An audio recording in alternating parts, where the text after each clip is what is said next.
പുതിയൊരു വീഡിയോയിലേക്ക് എല്ലാവർക്കും സ്വാഗതം.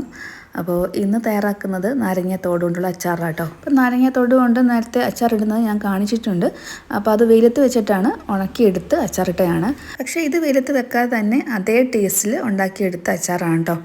അപ്പോൾ ഞാനിത് പുരട്ടി, അതായത് മസാല പുരണ്ടിരിക്കുന്ന രീതിയിലാണ് അച്ചാറിട്ടേക്കുന്നത്. അപ്പം നിങ്ങൾക്ക് വേണമെങ്കിൽ അത് വെള്ളം പോലെ ആക്കി എടുക്കാം.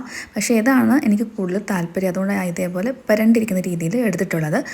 അപ്പോൾ ഇതെങ്ങനെയാണെന്ന് വെച്ചാൽ നാരങ്ങത്തോട് ഒരു ചില്ല് കുപ്പിക്കകത്ത് ഇട്ട് വെച്ചിട്ട് അതിലേക്ക് ഉപ്പും വിനാഗിരി ഒഴിച്ചിട്ട് ഒരു 10 ദിവസം അങ്ങനെ വെച്ചേക്കും. അപ്പോഴത്തേക്കും അതിൻ്റെ തോടൊക്കെ ഒന്ന് സോഫ്റ്റായിട്ട് ഒന്ന് അഴുകി തുടങ്ങും.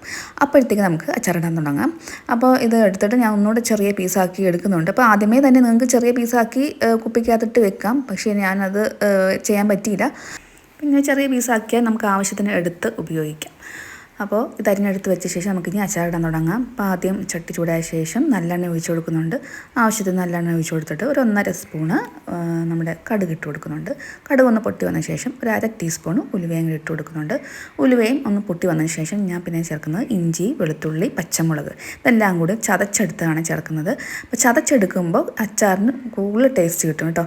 നമ്മളിങ്ങനെ നീളത്തിലൊക്കെ അരിഞ്ഞ് വഴിച്ചെടുക്കുന്നതിനെക്കാട്ടിയും കൂടുതൽ ടേസ്റ്റ് ഇതേപോലെ ചതച്ച് എടുത്ത് ഇതേപോലെ വഴിച്ചെടുക്കുന്നതാണ്. കൂടെ കറിവേപ്പിലയും കൂടെ ചേർത്തിട്ടുണ്ട്. ഇനി ആ ഇഞ്ചിയും പച്ചമുളകും വെളുത്തുള്ളിയും എല്ലാം നന്നായിട്ടൊന്ന് മൂത്ത് വന്നതിന് ശേഷം പിന്നെ ആവശ്യത്തിനുള്ള മുളക് പൊടി ചേർക്കുന്നുണ്ട്. 2 ടേബിൾ സ്പൂൺ മുളക് പൊടി ഞാൻ ചേർക്കുന്നുണ്ട്. കാശ്മീരി ചില്ലി പൗഡർ ആട്ടോ, എരിവുള്ള മുളക് പൊടിയല്ല, കാശ്മീരി ചില്ലി പൗഡറാണ് ചേർത്തേക്കുന്നത്. പിന്നെ 1 ടേബിൾ സ്പൂൺ വിനാഗിരി ചേർക്കുന്നുണ്ട്. നാരങ്ങത്തോട് ഉപ്പിലിട്ട് വെക്കുന്ന സമയത്ത് ഒരു 3-4 ടേബിൾ സ്പൂൺ വിനാഗിരി ഞാൻ ചേർത്തിട്ടുണ്ടായിരുന്നു. അപ്പം നാരങ്ങയ്ക്ക് പുളി ഉള്ളതുകൊണ്ട് നമുക്ക് ഒരുപാട് വിനാഗിരിയുടെ ആവശ്യമൊന്നുമില്ല കേട്ടോ. നമുക്ക് ഫ്ലെയിം ഓഫ് ചെയ്തിട്ട് നാരങ്ങയും കൂടെ ചേർത്ത് നന്നായിട്ട് ഇളക്കി യോജിപ്പിക്കാം. അതിനുശേഷം നമുക്ക് ആവശ്യത്തിന് കായപ്പൊടി 1 ടീസ്പൂൺ കായപ്പൊടിയും കൂടെ ചേർത്ത് കൊടുക്കാം. ചേർത്ത് നന്നായിട്ട് ഇളക്കിയ ശേഷം പിന്നെ ചേർക്കേണ്ടത് 1 ടീസ്പൂൺ പഞ്ചസാര.